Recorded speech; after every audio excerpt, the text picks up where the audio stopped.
Everyone, আপনারা সবাই কেমন আছেন? আশা করি ভালো আছেন। সারাটা দিন আমরা কিভাবে কাটাই সেটাই আপনাদের সাথে আজকে শেয়ার করব। এখানে আমি বাজার করে আনছি, আসলে আমি না, আমার কর্তামশাই বাজার করে আনছে, সাথে আমিও ছিলাম। তো আমার কোনটা কোনটা ভালো লাগে তাকে বলাতে সে সবগুলো বাজারে মোটামুটি করছে। তো অল্প অল্প করে আনা হয়েছে, কারণ একবারে অনেক আনতে গেলে দেখবেন নষ্ট হয়ে যায়। আর সবজি বিশেষ করে বাচ্চারা তো খায় না, বড়রা কম খায়, এই জন্য কম কমে আনা হয়েছে। তো এখানে কাঁচা লঙ্কা আনা হয়েছে, গাজর, তারপরে খালি হাঁসের ডিম আনছি। হাঁসের ডিম আমার ঘরের কেউ খাইতে পারে না, সবার বাতের সমস্যা হয়। আর এই যে পেঁপে আনা হয়েছে, পালং শাক ভাজিটা আমার এত মজা লাগছে, তাইতে আবার নিয়ে আসছি।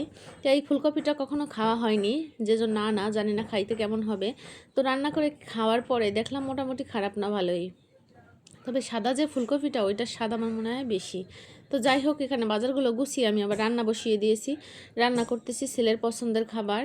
এখানে ছেলে আমাকে বলে গেছে স্কুলে যাওয়ার আগে, মা আমার টিফিনে চিকেন কষাই রান্না করে নিয়ে যাবা। তো আমি ওটাই রান্না বসিয়ে দিয়েছিলাম, আর বাজারগুলো সুন্দর গুছিয়ে যে স্কুলে চলে গিয়েছিলাম। তো এই স্কুলের পিছনে আর কি সুন্দর সুন্দর বেগুন গাছ। তার আগে আমি আমার বাবুকে খাওয়াইয়া ছোটো বাবুকে নিয়ে একটু ঘুরতেছি। তো এই যে বেগুন গাছ, সেই বেগুন দেখে আমার বাবু তো একটা ছিঁড়াই ফেললো, কি আর করার। তো একটা নিয়ে ও আরও ছিঁড়বে, দেখেন কেমন হাতে ধরে করতেছে। তো ওখান থেকে বেরিয়ে আমি এই যে আরেকটা পিচ্চি আছে, তার সাথে খেলা করতেছিল। তো এইভাবে দিনকাল যাচ্ছে আমাদের। সময় কিন্তু জীবন থেকে খুব দ্রুত চলে যায়, আর ভালো সময়টা না জীবনে বেশি দিন থাকে না, খুব তাড়াতাড়ি চলে যায়। তো কিন্তু আমার এই মুহূর্তগুলো খুব ভালো লাগে। তো দেখেন একটা গাছে কত সুন্দর বেগুন ধরছে, তাই না? একটা গাছে যদি এত বেগুন ধরে, পাশে আর অনেকগুলো গাছ, সবগুলো গাছে মোটামুটি অনেক বেগুন ধরছে। জানি না কাদের গাছ, খুব সুন্দর বেগুনগুলো দেখে ভালো লাগলো। তো ওখান থেকে ঘুরে ফিরে আমরা এই যে ভিতরে এসেছি, এখানে বাচ্চাদের খেলার জায়গা। তো সবাই খেলাধুলা করতেছে, আমার বাবুও খেলতেছে।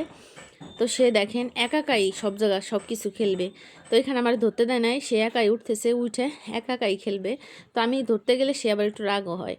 তো কিছু করার নাই, এইভাবেই আমাদের দিনকাল যাচ্ছে। আপনাদের দিনকাল কেমন যায় অবশ্যই জানাবেন। আসলে ব্যস্তময় শহরে ব্যস্তময় দিন সবার কীভাবে জানি কেটে যায়, সময়ের সাথে আমরা পেরে উঠি না।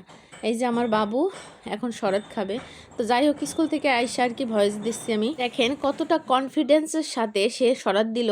আমার কিন্তু খুব ভালো লাগে এই মুহূর্তগুলো, সত্যি অতুলনীয়, ঈশ্বরের দেওয়া শ্রেষ্ঠ পাওয়া বলতে পারেন।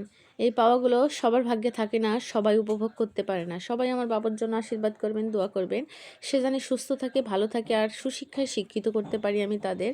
এটাই আমার আশা, আর কোনো কিছু চাওয়া নেই ঈশ্বরের কাছে, জানো তো।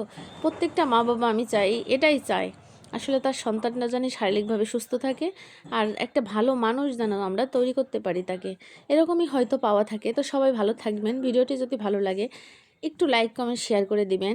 আপনাদের একটু ভালোবাসায় কাজের খুব অনুপ্রেরণা পাই। তো এখানে আমার বাবু একটু রাগও হয়েছে, বলি চলো বাইরে, স্কুল ছুটির সময় হয়ে গেছে, আমরা বাইরে যাই। সে তো যাবে না, তাই একটু রাগ করছে। আপনারা সবাই ভালো থাকবেন, সবাই সুস্থ থাকবেন, এটাই কামনা করি। ধন্যবাদ সবাই।